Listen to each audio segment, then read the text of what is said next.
साथ संगत जी प्यार से कहिए धन अंकार जी। साथ संगत जी आज दास को एक जानकारी प्राप्त हुई है जो दास आप जी के साथ साझा करने का प्रयास कर रहा है। ये जानकारी कुछ इस प्रकार है कि एक महात्मा बहुत क्रोधी स्वभाव के थे। क्रोध इतना ज़्यादा करते थे कि एक दिन पत्नी घर छोड़ के जा रही थी, तब सासंगत जी वो अपनी पत्नी को मनाने में लगे हुए थे। वहीं से एक दिव्य संत का जाना होता है। संत आवाज़ झगड़े की सुनकर घर में आते हैं और फिर किस प्रकार उस व्यक्ति का जीवन बदल देते हैं वो आज दास इस सच्ची घटना के माध्यम से आप जी के साथ साझा करने का प्रयास कर रहा है। तो दास विनती करना चाहेगा कि हजूर ये सच्ची घटना दास आप तक पहुंचाए और आपके जहन में उतार पाए। इसके लिए आपको अंत तक बने रहना है, जिससे दास पूर्ण जानकारी आपके जहन में उतार कर आपके आशीर्वादों का पात्र बन पाए। तो आइए सुनते हैं ये सच्ची घटना। ये घटना कुछ इस प्रकार है कि एक महात्मा ये घटना सुना रहे थे कि एक व्यक्ति बहुत क्रोधी स्वभाव के थे। घर से जब भी बाहर निकलते तो बाहर भी अपना क्रोध लोगों पे दिखाया करते। घर में आते तो बीवी बच्चों से क्रोध किया करते। क्रोध इतना ज़्यादा करते कि परिवार के लोग उनसे पीड़ित हो जाते हैं। परिवार के लोग पीड़ित हुए तो एक दिन पत्नी घर छोड़कर जाने की बात करने लगी कि आज के बाद हम आपके साथ नहीं रह सकते हैं, क्योंकि आप बात बात पे क्रोध करते हैं और ऐसे व्यक्ति के साथ मेरा जीवन गुजर पाना बहुत मुश्किल है। ऐसी चर्चा हो रही थी, ऐसी बहस आपस में पति और पत्नी का इस प्रकार झगड़ा हो रहा होता है। तभी साधुसंगत जी महात्मा जी कह रहे थे कि वहाँ से जब संत गुजरते हैं तो संत पत्नी से पूछने लगते हैं कि क्या हो गया, क्यों झगड़ा कर रहे हो। तो पत्नी ने कहा कि महात्मन हम इनके साथ अब एक पल नहीं रहेंगे, क्योंकि ये अक्सर झगड़े किया करते हैं, कभी घर में तो कभी बाहर। ऐसा इनका जीवन बन चुका है। साध संगत जी जब महात्मा ने पति से पूछा कि भाई क्यों झगड़ा करते हो, तो पति ने कहा क्या करूं महात्मा जी, काम काज का अभाव है, काम मिल नहीं पाता है, जिस वजह से मेरा स्वभाव चिड़चिड़ा हो गया है और फिर हम कहीं यहाँ वहाँ से भटक कर आते हैं काम की तलाश से, तो घर में या बाहर किसी न किसी पर अपना क्रोध उतार देते हैं, जिस कारण हमसे सभी लोग नाराज हो रहे हैं। तो महात्मा ने कहा कि पत्नी से कि अगर ये क्रोध करना छोड़ देंगे तब तो आप घर छोड़ के नहीं जाएंगी। तो पत्नी ने कहा कि महात्मा अगर ऐसा मुमकिन हो सकता है तो हम जरूर रुक जाएंगे, लेकिन हमें तो असंभव लग रहा है। तभी महात्मा कहते हैं कि क्या आप अपनी पत्नी को जाने से सच में रोकना चाहते हैं। तो पति ने कहा जी महात्मा जी, अब तो आप ही कोई रास्ता मार्ग दिखाइए जिससे हमारा परिवार सकुशल फिर से खुशहाल जीवन जीने लगे। तो महात्मा ने कहा कि ठीक है, एक काम करो, एक पटरा और कुछ कीलें लेकर आओ। तो वो महात्मा पटरा लेकर आते हैं और एक कीलें लेकर आते हैं और पटरा और कील लेकर खड़े खड़े ये सोच रहे थे कि महात्मा क्या कहना चाहते हैं, पटरा और कील और क्रोध का आपस में क्या संबंध है। महात्मा ने कहा कि जब जब आपने क्रोध किया है तब तब उस क्रोध को याद करो और हर एक जगह पे जहाँ पर आपने क्रोध किया है उसी क्रोध के नाम से एक गिनती करके एक कील इसमें गाड़ते जाओ। मतलब पहला क्रोध, दूसरा क्रोध, तीसरा क्रोध, चौथा क्रोध, जैसे आपने जैसे जैसे जिस प्रकार क्रोध किया है उसी हिसाब से इस पटरे में कील ठोकते जाओ। वो व्यक्ति इसी प्रकार कील ठोक रहा होता है। साध संगत जी, कील ठोकते ठोकते पटरा भर जाता है।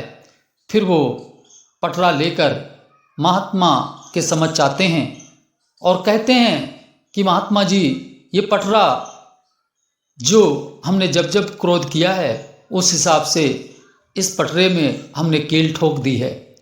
अब महात्मा ने कहा कि ठीक है, अब जो कीलें आपने ठोकी हैं ये इस पटरे से निकालना आरंभ करो। वो व्यक्ति महात्मा की तरफ देखा और थोड़ा क्रोध करने लगा कि अरे महात्मा, अगर आपको कील निकलवानी ही थी तो फिर ठोकने को क्यों कहा। तो महात्मा ने कहा, आप क्या चाहते हैं, पत्नी घर में रुके या चली जाए। तो वो कहते हैं, नहीं महात्मा जी, पत्नी तो घर में रुक जाए तो फिर कील निकालिए। तो वो महात्मा की बात मानकर कील को निकालने लगते हैं और जब बारी बारी करके सारी कीलें निकाल डालते हैं तो महात्मा के सामने लेकर पहुंचते हैं और कहते हैं, महात्मा जी, हमने ये कीलें निकाल दी। महात्मा कहते हैं, ये कील आपने जो निकाली है इसमें अब क्या नज़र आ रहा है। तो वो व्यक्ति कहते हैं कि इसमें महात्मा जी हमें होल नज़र आ रहे हैं। महात्मा ने कहा, और ठीक से देखो क्या नज़र आ रहा है। महात्मा की तरफ वो व्यक्ति थोड़ा फिर क्रोध की निगाह से देखता है कि होल के सिवा इसमें क्या नज़र आ रहा है। तो महात्मा ने कहा, ठीक से देखो। तो महात्मा की बात को मानकर फिर से देखने लगे तो उन्हें दिखा कि इसमें हथौड़े के निशान हैं। अब वो बोले कि महात्मा जी, हमें इसमें दो चीज़ें नज़र आ रही हैं, एक तो होल नज़र आ रहे हैं और दूसरे हमें इसमें हथौड़े के निशान नज़र आ रहे हैं। महात्मा ने कहा, बस कुछ इसी प्रकार जब जब आप किसी से क्रोध करते हैं तो वो निशान उस व्यक्ति पर छूट जाते हैं। जब आपने क्रोध किया तो एक निशान रह जाता है। कितना भी आप प्रयास कर लो लेकिन वो निशान नहीं खत्म होता है। जैसे कि महात्मा कहने लगे कि वो बात आपने सुनी होगी कि एक दुआ है महात्मा रहीमदास जी का, कहते हैं कि रहीमन धागा प्रेम को मत तोड़ो चटकाए और टूटे से फिर ना जुड़े, जुड़े गांठ पर जाए। महात्मा बताने का महात्मा जी का प्रयास रहा कि जिस प्रकार महात्मा ने कहा कि एक प्रेम का धागा है, उसे तोड़ो दोगे और तोड़ने के बाद जब जोड़ोगे तो एक गांठ पड़ जाती है। इसी प्रकार जो हमारे आपस में हमारे सगे संबंधी मिलने वाले लोग होते हैं, उनसे अगर हम क्रोध करते हैं तो फिर एक गांठ सी पड़ जाती है। हम उस क्रोध को उस समय करके भूल जाएंगे, लेकिन कुछ समय बाद हम आपस में मेल जोल भी कर लेंगे। लेकिन एक ये बात हमेशा खटकेगी कि एक दिन ये व्यक्ति हमसे इस तरीके से क्रोध हम पर कर रहा था। साध संगत जी, कहने का संतों का स्वभाव ये रहा। महात्मा आगे कह रहे थे कि इसी प्रकार जो ये कील के निशान हैं, जो आपने हथौड़ी के निशान वहाँ पर छोड़े दिए हैं, वो क्रोध इसी प्रकार निशान छोड़ता है। और आप जिस व्यक्ति पर क्रोध कर रहे हैं उसमें कितना भी फिर आप प्रेम व्यवहार जैसा स्वभाव बनाकर मिलने जाएं, लेकिन वो हथौड़ी जैसे निशान उनके अंदर बने ही रहेंगे। साध संगत जी, महात्मा कहने लगे कि इस तरह इंसान का क्रोध इंसान को आगे तकलीफ पहुंचाता है, जो जीवन पर्यंत कभी भरता ही नहीं है।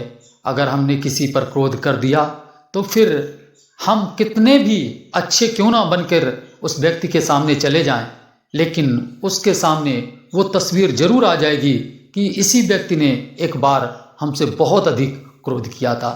महात्मा कह रहे थे कि जैसे हजूर सतगुरु बाबा जी कहते हैं कि एक उम्र कम होती है प्यार करने के लिए, लोग वक्त कहाँ से निकाल लेते हैं तकरार करने के लिए, कि ये उम्र ये जीवन हमें प्यार करने के लिए मिला है और फिर भी हमें ये कम महसूस होता है कि और लंबा जीवन होता तो हम और प्यार बांट पाते। फिर कैसे लोग वक्त निकालते हैं तकरार के लिए। साध संगत जी, संत महात्मा ने कहा कि हमें अपने क्रोध को हमेशा जो है बस में रखना है, इतना अधिक क्रोध नहीं करना है कि कहीं निशान बन जाए, इतना अधिक क्रोध नहीं करना है कि कहीं गांठ बन जाए। हमें क्रोध को अपने कंट्रोल में रखते हुए अपने जीवन को जीना है और प्रभु परमात्मा के प्रेम में डूबकर सबसे प्यार भरा वातावरण बनाकर रखना है। ऐसा जीवन जीने वाले संत महात्मा प्रभु परमात्मा के सच्चे भक्त और गुरसिक कहलाते हैं। ऐसी सुंदर सी घटना महात्मा ने सुनाते हुए हम सभी को ये सीख दी कि हमें अधिक से अधिक अपने अंदर प्रेम बसाना है और क्रोध पर ज़्यादा से ज़्यादा नियंत्रण रखना है। तो साध संगत जी, दास को जो जानकारी सत्संग से प्राप्त हुई वो दास ने आप जी के साथ साझा करने का प्रयास किया है। अगर दास से जाने अनजाने कोई भूलवश गलत शब्द निकल गए हों जो आपके समझ में ना आ रहे हों तो दास को माफ़ कर दीजिएगा जरूर। और फिर भी दास आप जी के लिए दास अपने प्रभु से यही मांगता है कि सुख सारी दुनिया के पा दो हम सबकी झोली बिच, फिर भी मिलाए रखना संत आदि टोली बिच। सबका भला करो भगवान, सबका सब विधि हो कल्याण, प्यार से कहिए प्यारियों।